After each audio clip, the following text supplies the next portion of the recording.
Well, thank you. That was terrific, and we deeply appreciate your providing the context in which we're operating. Somebody asked why the bold tie. Well, I mean, in part, it's in memory of Greg Baldwin, who's not with us, but it's in part in honor of somebody who is. Ray LaHood, you hear the phrase, I'm honored to call someone friend. Well, I'm honored to call Ray LaHood a friend. We were colleagues for 12 years in Congress. The very first press conference I had as a newly minted member of Congress was with Ray LaHood. And the subject of the press conference was a call for civility on Capitol Hill. True story.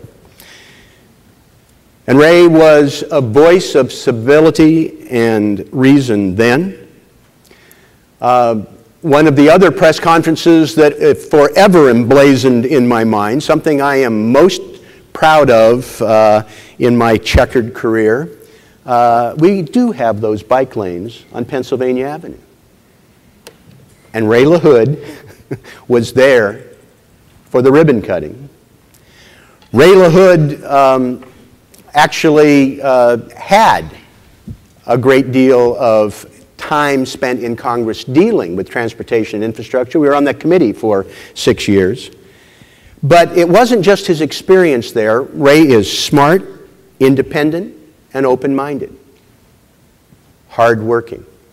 He was willing to strategize about some of these goofy livable communities ideas before he was even a member of the President's cabinet. And I will tell you, he never stopped being engaged, thinking, pushing, probing, supporting. He has a grasp of the big picture, which occasionally has raised some eyebrows and occasionally a little pushback, but he deals with the entire spectrum of transportation. And he's backed it up with action.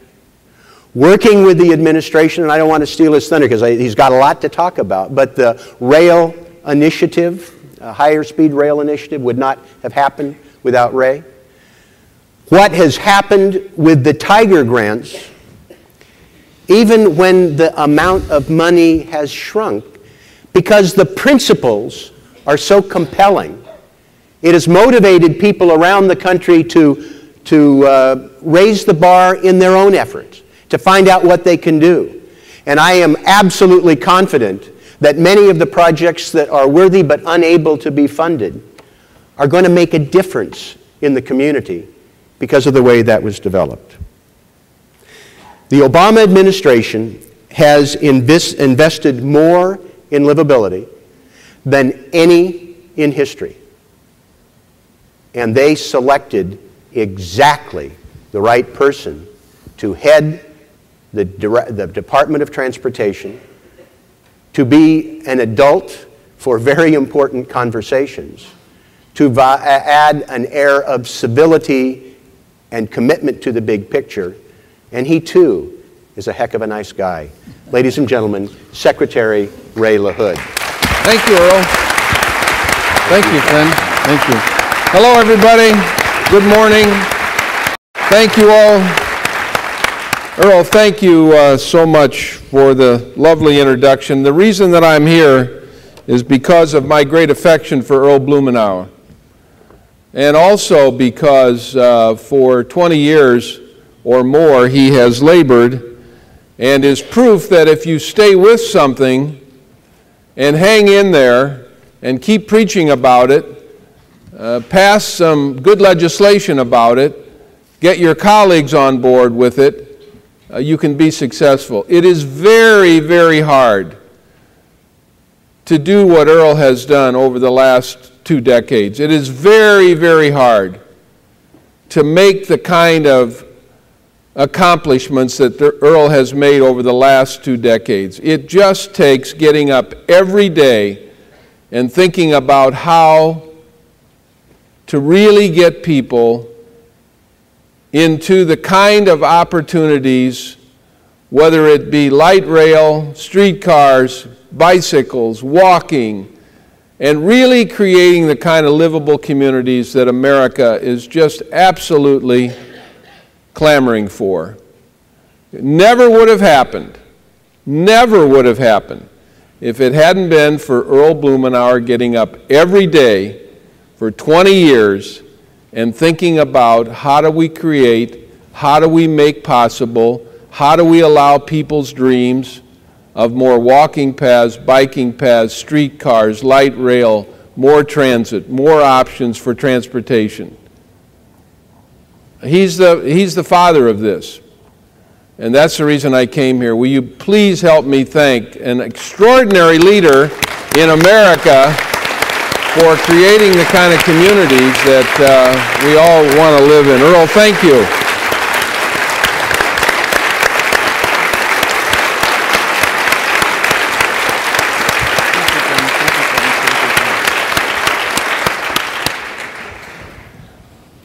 And as Earl said, before I was even sworn in, I was in his office in the Rayburn building, and we were talking about how we could use some of the resources that have been provided to us at the Department of Transportation to really develop the livable, sustainable communities that Earl had worked on for 20 years.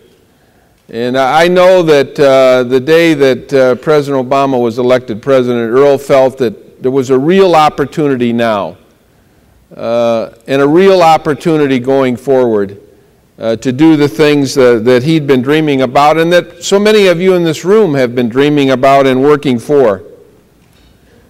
Two of the people that help us carry out our mission at DOT, extraordinarily smart people, a lot smarter than me, are here, and I want to introduce them. Polly Trottenberg, who's our policy undersecretary and does such a great job and really is the person who has moved forward our Tiger program so that we could make limited resources available for things that people never thought that could be done in an administration, never thought could really happen under a more traditional type of transportation department. So I want to thank Polly for her extraordinary leadership at DOT.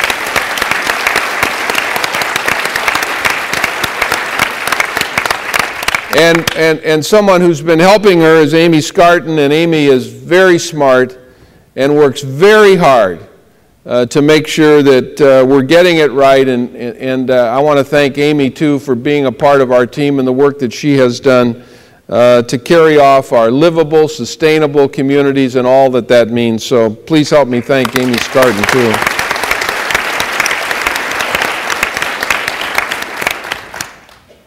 Bill Millar, thank you for your leadership. Thank you for all that you've done, and you've been a great partner for those of us at DOT that have really wanted to help you fulfill your dreams, and we appreciate your leadership. Yesterday I was in Detroit with Peter Rogoff, and we announced millions of dollars for America, for more light rail, for more buses, for more forms of transportation that people all over America want. And we were joined by, I think, an extraordinary public official, the mayor of Detroit, the new mayor of Detroit, not so new, but new of about 3 years, somebody who's really turning that city and that area around. And that's Mayor Dave Bing. And we were also joined by the governor of Michigan, a Republican, who's accepted high-speed rail money. I want you all to know that. And we're grateful for his leadership, too. And what we talked about before we made our announcement of these millions of dollars that are available now, we talked about how we really connect the entire Detroit region, not just the city, but the suburban area, the way they've done it in Denver, the way they've done it in Chicago, the way they've done it in Washington, D.C., and communities all over America. The kind of connectivity where you go to the farthest point in a metropolitan area and you say there's somebody there that wants to ride a bus, that needs transportation, that maybe can't afford a car, particularly in the Detroit area, and can't afford maybe even a gallon of gasoline, but they could afford a good bus service, good light rail.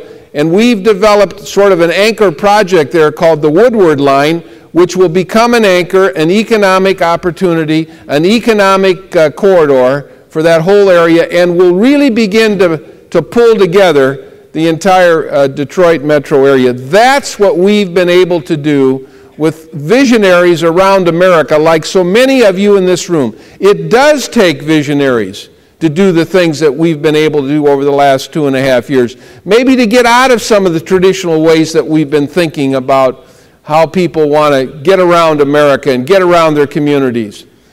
And I'm so grateful to all of you for your vision, for your hard work. Many of you have been at it for more than 20 years or more, because you believe in the idea that Americans, and Bill is right, the people are ahead of the politicians on this, way, way ahead. And people want more walking paths. They want more biking paths. People want more light rail. They want more transit. They want the kind of opportunities that streetcars. We're going back to the future with streetcars. When I was a young boy in Peoria, yeah, absolutely. When I was a young boy in Peoria, we had streetcars. And I'll never forget wondering why all of a sudden they were gone and we began to pave over the streetcar corridors and the infrastructure. And that's what happened in America. But it's back. Streetcars are back because of the vision of so many of you, and I thank you for your vision and hanging in there. I was so struck when I went on my first trip to Portland, and real early in the morning as we were driving to this event, I saw more than 200 people riding their bikes to work. I'd never seen that before. And I knew at that moment, now with all due respect to every other community, I believe that Portland is the most livable community in America because of so many visionary people led by Earl Blumenauer, streetcars, light rail, the opportunity when you look at what they're doing with the availability of people to walk or bike and so many different ways to get around. And it was a way really, I think, to inspire me to really want to carry off the agenda that we've been able to carry off. Now, the real leaders in this are the President and Vice President. On the day that we announced the $8 billion high-speed rail program, connecting 80% of America with high-speed intercity rail over the next 25 years, what I said was, President Obama and Vice President Biden are the rail men of our century, and they really are. They have a vision about connecting America with the kind of transportation that America wants.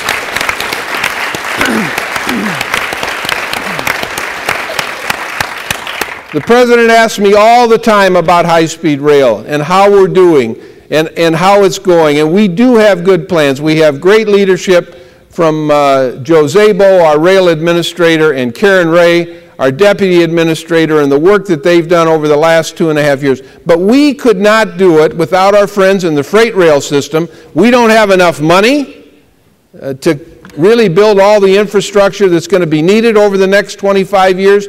We need our friends in the freight rail system. They've been very cooperative. We've made investments. The largest investment that we've made in high-speed rail is in California. I just had a great meeting with the governor, the new governor of California, and he's on board to connect the state with high-speed rail. And it'll be high-speed. It'll go at least 200 miles an hour. And I appreciate the leadership in a very cash-strapped state of Governor Brown and all the stakeholders there who've worked so hard for so many years to get California into high-speed rail. And it truly will be high-speed. And so all over America, we're making these investments.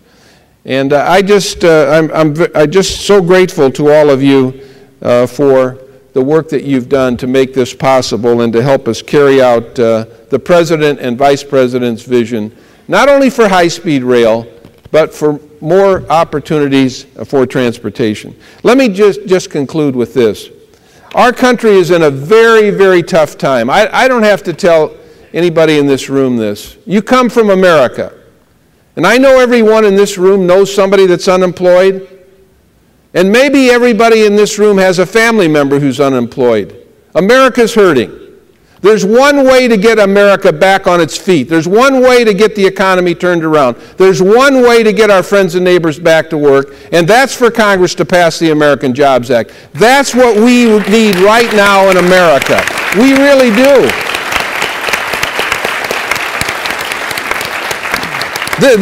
There's too much politics involved, and there's too much feeling that we might hand the president a victory. If the Congress were to pass the American Jobs Act, we would hand the American people a job. And that's what we owe the American people. That's what we should be doing here in Washington. So we are traveling the country, trying to persuade members of Congress to get back to Washington to pass a jobs bill. Transportation has always been bipartisan. There are no Republican or Democratic roads, no Republican or Democratic bridges, no Republican or Democratic transit systems. There are no Republican or Democratic jobs. We want American jobs building America's infrastructure. We want to make sure our transit systems are in a state of good repair. We want the resources to continue our progress on light rail, on streetcars, on high-speed rail, all of which provide jobs for Americans. This is a no-brainer. It really is. Between now and the end of the year,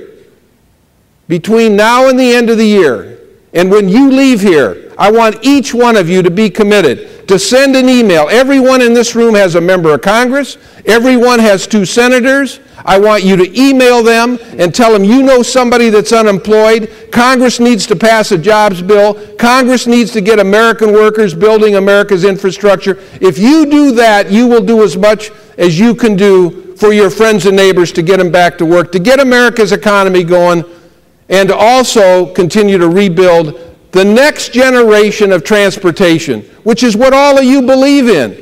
More walking paths, more biking paths, more light rail, more transit, high-speed rail. That's the next generation of transportation. Let's do it for our friends and neighbors. Be committed to doing that. Get involved in this process. We need Congress to pass a jobs bill. Thank you all very much. All right. Thank you. Excellent. Excellent. Thank you.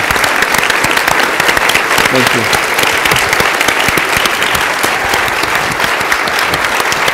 So what do you think? Well, are we on? I'd like to remind you that we have room for questions in the middle of the room, and there's a microphone in the back and one in the front. But first, I'd like to thank each of you for your vision, for your commitment to building and rebuilding our communities. Let's start off a little bit with maybe the most contentious problem we have on our plate, and that is it appears to be Congress and the administration, and within Congress is not able to manage that word civility very well right now. I think it's not a new phenomenon, but it is a phenomenon that is in part blocking our ability to envision the progress that we want on our communities.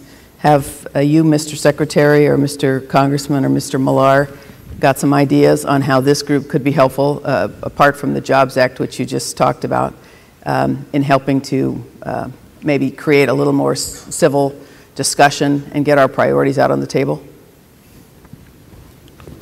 I think the Secretary summarized the path forward when he said there's no Republican or Democratic transit system, water, housing, bike, pedestrian. Historically, the committee we served on was arguably the most bipartisan in Congress. What happened with Bud Schuster and Jim Obastar was seamless for so much of what happened. I truly believe the extent to which we are able to help the new members of Congress and some who are caught up in the sort of the day-to-day arm wrestling to return to the bedrock of how we rebuild and renew and the issues that the Secretary was talking about. I think that's a path forward for them. I truly, I'm usually sporting a bike pin I'm aggressively bike partisan.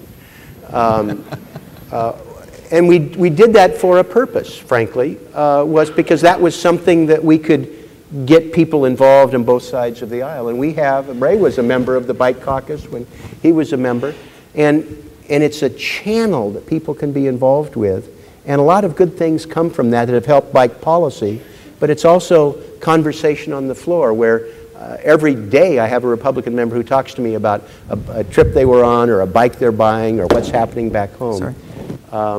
I think what the people in this room are involved with speaks to how your community moves forward, and you have some very specific things that members of Congress should know about and can help with.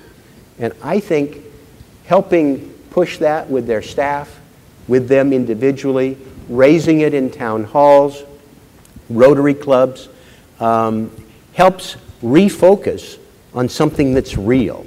And it is putting us back to work, and I think Ray said it well, and I think each of us can help move that forward if we're focused on how we make our communities livable and how we deal with these efforts.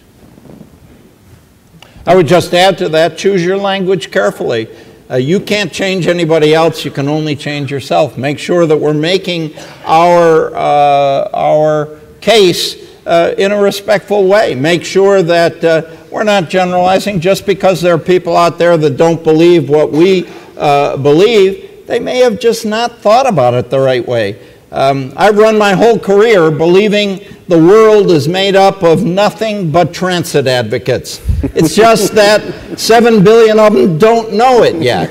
So, you know, we got to present our case and give them something good to talk about, something that is common ground to talk about.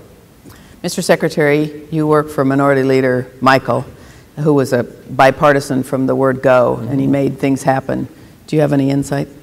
Well, look, here's the political reality. The last election elected around 70-plus new members of the House. About 30 or 40 of those people came here to do nothing, and that's what they've done. They've done nothing. They don't intend to do anything.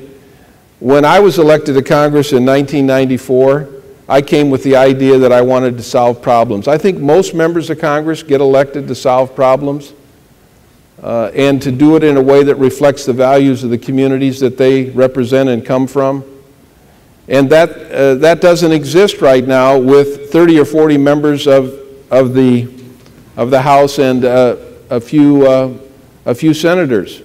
So the strategy really has to be is to work around that and to find a mix on both sides of the aisle that see the value of how do we really get the economy going? There are some members of Congress that simply do not want to hand the president any kind of a victory 13 months before the next election. There is so much politics that has poisoned the ability to really get things done. And in the days when I served with Earl and others, there was a good mix of policy and politics. Unfortunately, today, the policy part has dropped off, and it's all politics. And it's all about the next election. And so, but there are groups in both parties, both the Democratic and Republican Party, of people who still want to get things done, who still want to get people to work, who still would like to pass some kind of a program to get America moving again.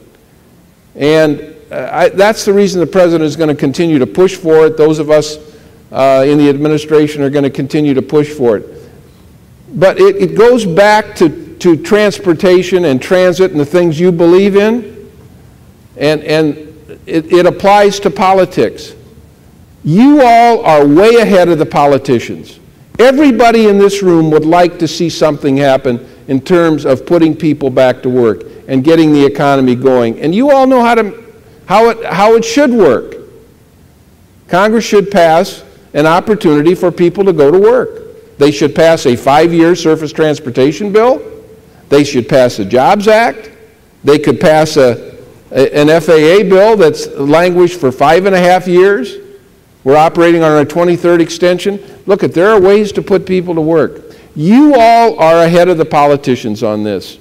That's why I'm imploring you to leave here committed to talking to people who you've elected or your communities have elected to serve in Washington. We cannot sit by and allow people to be without jobs, without a paycheck, worried about their house payment, worried about their car payment. America is better than that. We've always been better than that. Congress has always been better than that.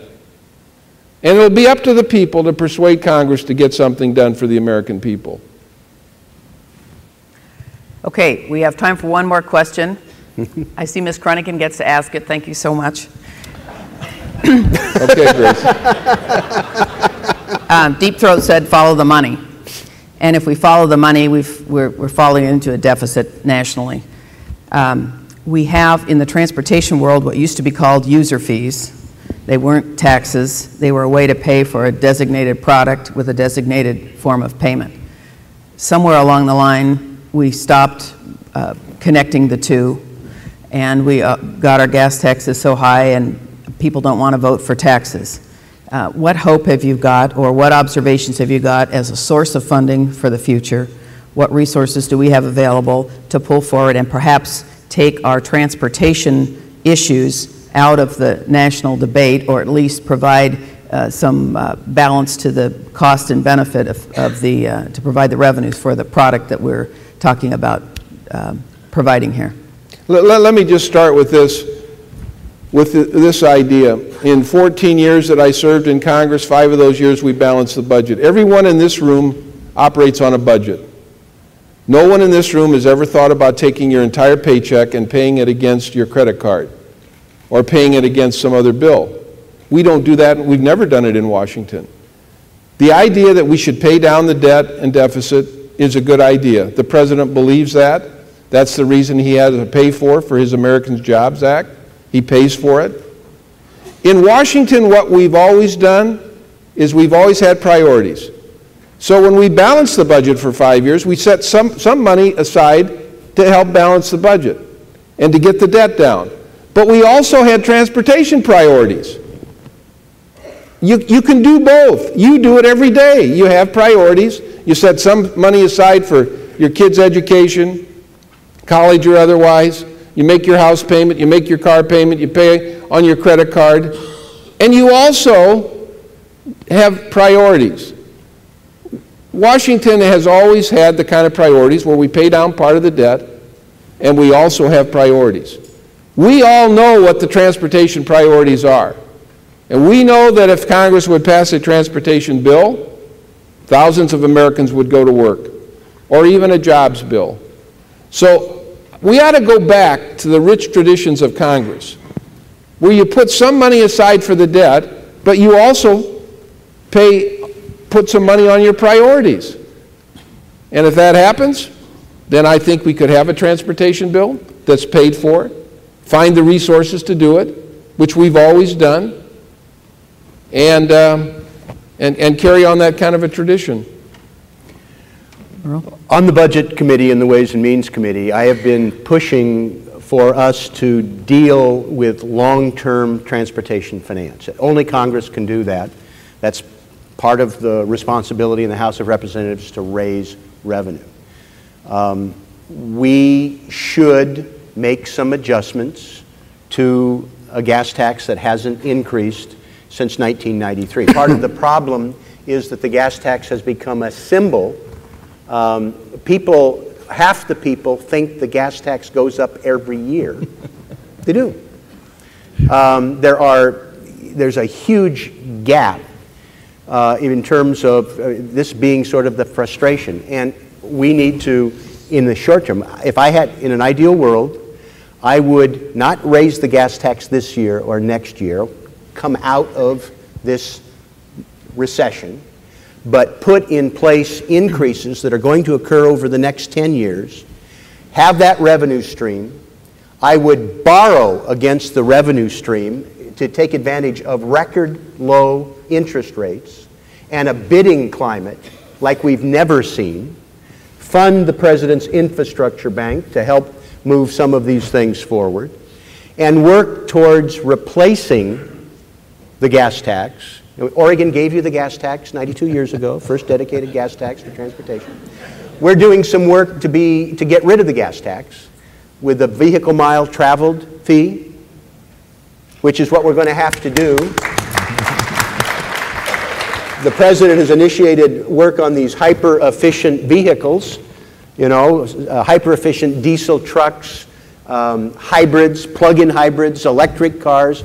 The gas tax is in a downward spiral. We've got to make a transition, and we ought to do that with vehicle mile traveled, that we ought to be able to get conservatives and liberals to unite behind, have the revenue stream. I think the public would react to some leadership. Bill mentioned what happened locally. And this is one where you bite the bullet. It's not popular politically, but the fact is, if structured properly and people know what they're getting, I don't think it's the kiss of death. And I think it's the fastest way that we can allow the department to do what it could do to fully fund reauthorization.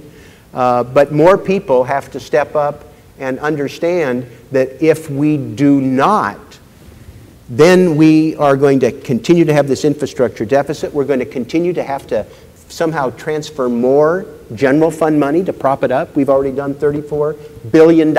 It's adding to the deficit rather than reducing it. This is not a popular thing to say in some circles, but I think the American public is ready for it, and we have no alternative. That's why I look at this committee of 12 that is looking at a grand bargain. I think part of the grand bargain ought to be using user fees that relate to the ability to pay. I would have them for water. I would have them for transportation, the inland barge fee. I mean, there are lots of these things that should be adjusted for inflation, help reduce the deficit, as the Secretary says, and fund America's priorities. We will do it, but when this decade will we do it? I hope we do it sooner rather than later. Bill? So this morning, while I was fixing my hair to look nice to come to you, I had the radio on, and they told me, among other things, that the average price of gas in America went up by 7 cents this week. Did anybody notice that? Did anybody know that?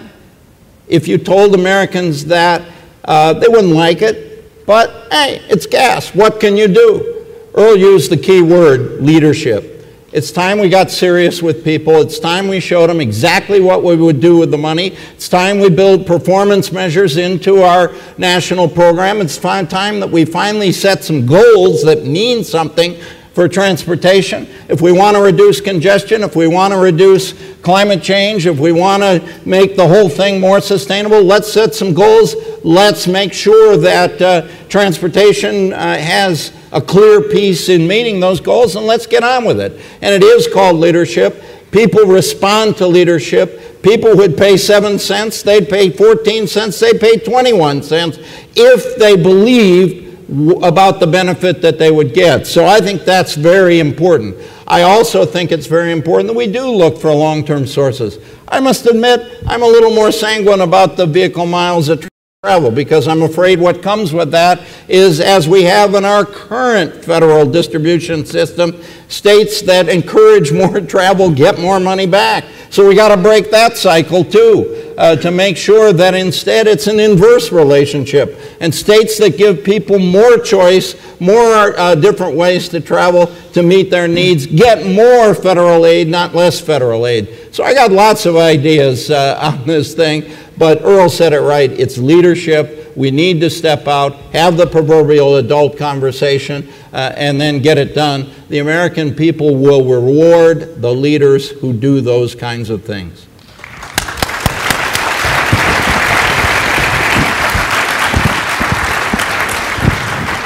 I think the leadership word is befitting of the group that we have in front of us and of what we need for the future. So we have about a century of leadership sitting right here. Let's give them a round of applause and thank them for a great program. Thank you. Mr. Secretary, thank you.